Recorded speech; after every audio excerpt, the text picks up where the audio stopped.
Hey everyone, Simeon and I have really been digging this new YouTube series called Boundary Break. Let's go!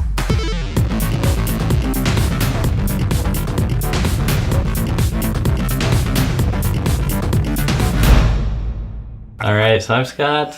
And I'm Simeon. And we're joined by our guest today, Derek, with the YouTube channel She Says. Thanks for being on our show, Derek. Yeah, it's good. It's great to be here. Awesome. It's a long time coming. Yeah, so you've been doing this Boundary Break series for almost half a year now, right? Jeez, oh my god. And yeah, I guess so. It doesn't feel like that, but seems like it's really been taking off. So real quick for our viewers, do you want to explain what you do on it? Yeah, so I basically take all of your favorite games as camera, and I try to take it in places that you've never been able to go before. So games like Super Mario Sunshine, I'm able to take the camera way off in the distance where you can see the other islands, and you can see that they're actually low poly models and stuff like that. So that's generally the theme of the show. You seem to be partial to mostly doing Nintendo games. So what's your Nintendo fandom like? How would you describe it? Yeah, long-time Nintendo fan. Grew up with an NES. I was a Sega Genesis boy, but my neighbors, they had a Super Nintendo, and it was pretty obvious to me that I did not get the system that I should have gotten. So after that, I moved on to Nintendo 64. Then I was a humongous GameCube fan, and I was one of those raging fanboys trying to protect it from the PS2 and the Xbox fans. After that, of course, I picked up a Wii, but then I've learned to accept Sony and Microsoft, so I picked up an Xbox 360 and then much later a PlayStation 3. And then this console generation, I also have a Wii U and, of course, all the handheld systems, and also have a PS4. So, awesome. Very nice. That sounded a lot like my childhood, but when you had Sega Genesis, did you at least have like Altered Beast and Streets of Rage and all that good stuff? Oh yeah, Rocket Knight Adventures was one of my favorites. Ooh, yeah. Okay, good. So you weren't totally in a bad spot. No, not at all. Yeah, I had some really great games. Whoever was working at the toy store that my parents picked up games from really kicked them off.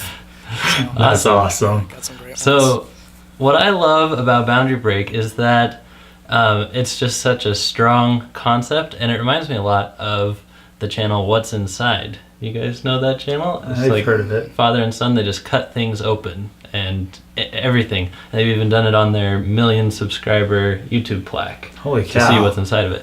And it's like, you just need that one idea and you can apply it to anything. And I think that goes for Boundary Break. Like, you can apply this to any game. So how'd you get such a good idea for this series? So for the series, basically, one advice you always hear when someone says, what can I do to stand out on YouTube? They always say, have one hook. Mm-hmm. And for me, I had the Dolphin emulator, and I was trying to figure out how to just map the IR controls for the Wii remote onto my mouse. And when I was doing that, I accidentally activated the free camera mode for the game, and I started looking at Punch-Out in different angles that I had never seen before. And I thought that was really cool, and I decided to record a small clip, and I posted that to Reddit. And it was the very first post I ever made to Reddit that actually got upvoted. But I didn't really think too much of it. I was just like, oh, that's really awesome. They actually like it. And then it wasn't until the next day that Go Nintendo featured it on their website. Awesome. And I was like, what? So it was at that point I thought, I could put some production behind this and make it a show. And so that's how Boundary Break became to be. So you featured several games now. How many games have you featured so far? I think we're now at episode 22. Okay, wow. So out of those 22 episodes, what has been your favorite so far? Oh. My favorite. See, I like certain episodes for certain reasons, and I think the best content I ever got was out of Super Smash Brothers Brawl. I really liked the hangar and like how it actually opens up, and if you zoom the camera all the way out, you can see the halberd actually leave the hangar. I thought that was really cool. I also like that, despite the fact that it's already been documented that Captain Falcon has an eye when he suffers the battle damage that was cut from the game. If you move the camera on the live model that's actually in the game, you can see his eyeball, and I thought that was really cool too. Battle damage is like something that Sakurai wanted to include in Brawl and had to cut before it was released, and all these different characters had these like different animations, or kind of like Little Mac has in Smash 4, how he gets band-aids and stuff. Right. So that's pretty awesome. Yeah, I think Meta Knight had that as well, but when I checked, he didn't seem to have anything underneath. One thing in particular was Luigi's Mansion. There's this other site called the Cutting Room Floor, so if you really like my show, you should definitely check out that website. Now, what happens is whenever there's like a huge thing that's like, okay, this is kind of strange, I do check that site to verify whether or not it's been documented already. And one thing that was not on the Cutting Room Floor that people made a big deal about was in the opening cutscene of Luigi's Mansion, when he goes to open the door to the mansion, in that cutscene, way in the back where Luigi came out of the woods, there's like a bouncing pair of poltergust straps. It's almost acting like a bouncing ghost. It's very strange. And that was really cool. Wow. I watched your Smash Bros. One, Brawl, and Melee, and something that blew my mind is that Smash Bros. Is not a 2D game, even if it looks like a 2D game made with 3D models. Like, what blew me away was the Mario Kart stage. Oh, yeah. How there's an entire track, and you flew around the track, and it looked like it was straight out of Mario Kart, and I never would have thought that they spent so much time making the whole level. I believe that was episode 1, right? I think. It was that moment when I took the camera and like actually moved it around the track that I knew I had something special. That's awesome. Up to that point, I would say that there was a lot of neat things. It was kind of like, oh, it's neat. But when I saw that, there was an alive track representing the stage from Mario Kart, that's when I was like, okay, there's a lot more to this that I can possibly find. So that. Yeah, and even the menus aren't two-dimensional. That was crazy to me. Like the text moving in the background all has its own. Have you 3D seen plane. the Melee awesome. episode yet? Oh, okay. Yep. So you saw like how it says Super Smash Brothers in the menu, and it's Yes. so great. Yeah, I couldn't believe that. Yeah. So that's great to hear a lot about your favorite ones you've done so far. And what are a game or two that you're looking forward to doing? I really, really want to do Pikmin 3.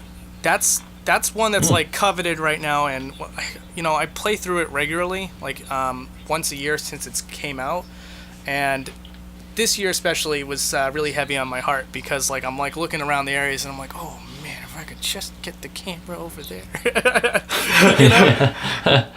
Probably all you can think about now while you're playing. Yeah, it does. It becomes a problem. So, what are some of the craziest things that you have found in your delving around these games? What are some of the mind-blowingest things that you found? Definitely the number one is the poltergust straps in Luigi's Mansion. That's really weird. So another great one is in the Super Mario Galaxy episode. If you move the camera past Rosalina's peekaboo, there's just like really crazy, creepy eyes that I'm not sure why it's like that, because for most other models it'll just go right through the head and call it a day. But for Rosalina, for some reason, she does not like to be looked at past the peekaboo, and she kind of gives you a very demonic stare. Within the same episode too, there's a scene where you activate a cutscene by running towards Princess Peach, begging for Mario to help. And if you move the camera up to Princess Peach before you trigger that cutscene, she has a low polygonal model that's even worse than it was in Nintendo 64, which was also really funny. Yep.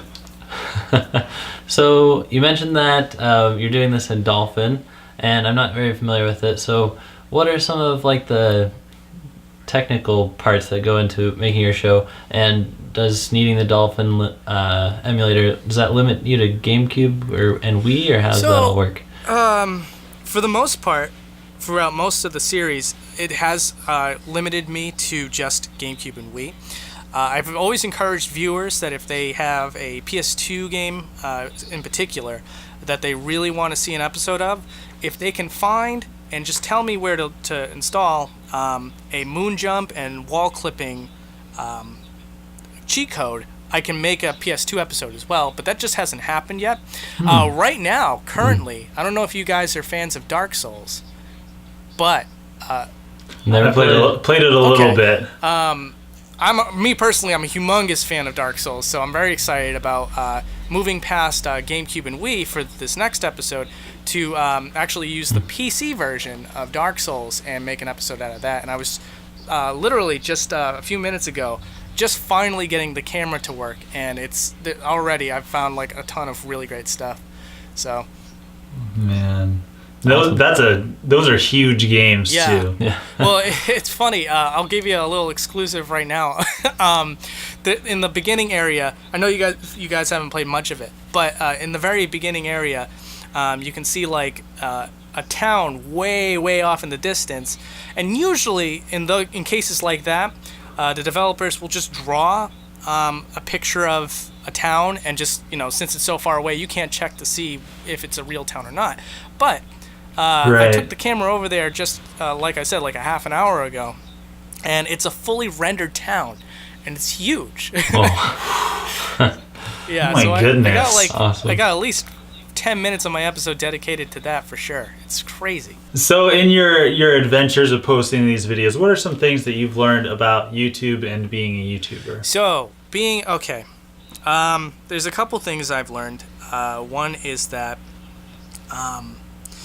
there's a lot of there will be a lot of people who are at the top who are not as great as you think they are, and I'm not throwing out names, but I've talked to some people. Some people are really nice and encouraging. Other people, they really make YouTube a business, like to a fine degree. Which is that when I say that, I mean like, one day they're your friend, and then when you say, hey, you like my videos, would you mind just mentioning it somewhere? And they'll say like, I've gotten someone to say to me, like, if you pay me X amount of dollars, I'll do it. And, oh my goodness. Wow. Yeah, so that's like the less glamorous side of YouTube, I guess.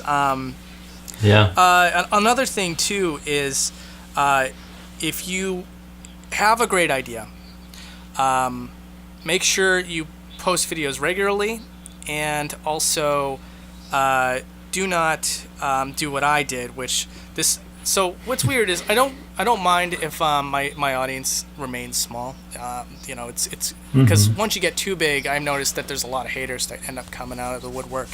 But true. Truth.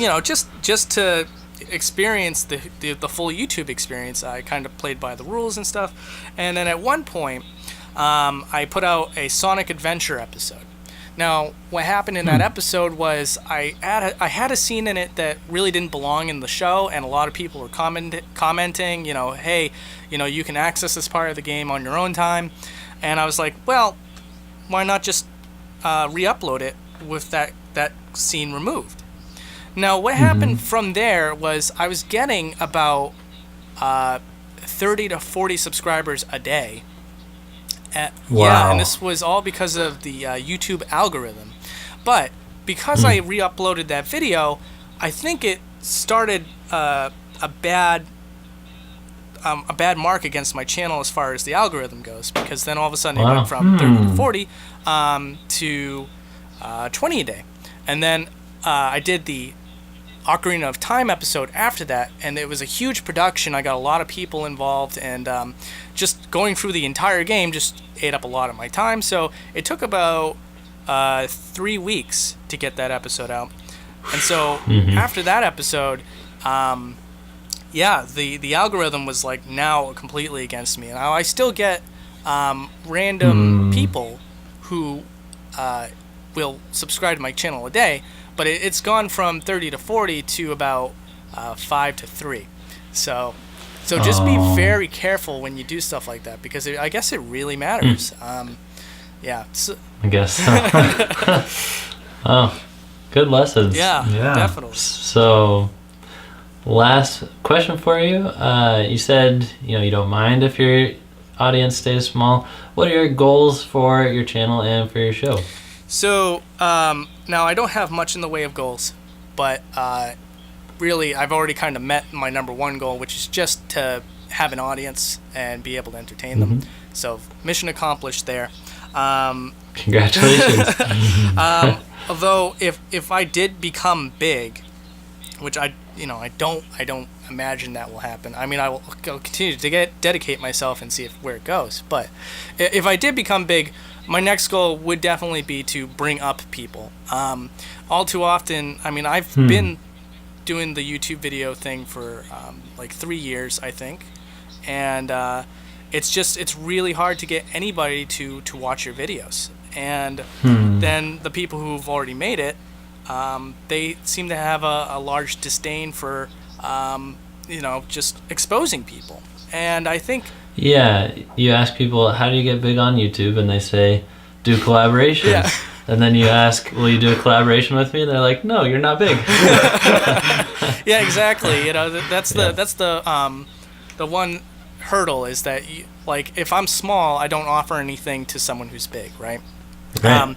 Well, that's something I'm hoping to change. If I ever did become big, one thing in particular that I have in mind is that at the end of every episode, if there's a channel that I genuinely like, I will promote that channel so long as they're under 10,000 subscribers. So I already have a couple in mind. This one may be one as well. All right. That's a very cool idea. It is. Very admirable, too. Mm-hmm. Oh, thank you. That's all our questions. I do have one more thing to say is, that's what. What? Huh? That's what. Huh? That's what she says. Ah! Oh, I spiked my mic there. I'm sure that's not the first time you've heard that joke. No, actually. Really? Yeah. First time? Maybe a large part. There you go, pioneers. Yeah, maybe a large part of it is that a lot of people are like, "Wait, what? I thought it was she says." Like, something like that. But thank you. I've been waiting for that. Yes. Yes, I've done it. All right, guys. Thank you so much for having me on the show. I appreciate it. Thank you so much, Derek, for joining us. And we will see you in the future. You guys watching, don't forget to comment on this video and go subscribe to She Says. Yeah, we Absolutely. hope She Says gets 555 more subscribers. Indeed. And I hope you guys get twice as many. So. Oh, thank you. Thank you. I think you might be the easiest person to interview. Indeed. So. I will not stand for this. Now, where's my $500, guys? Yeah. All right.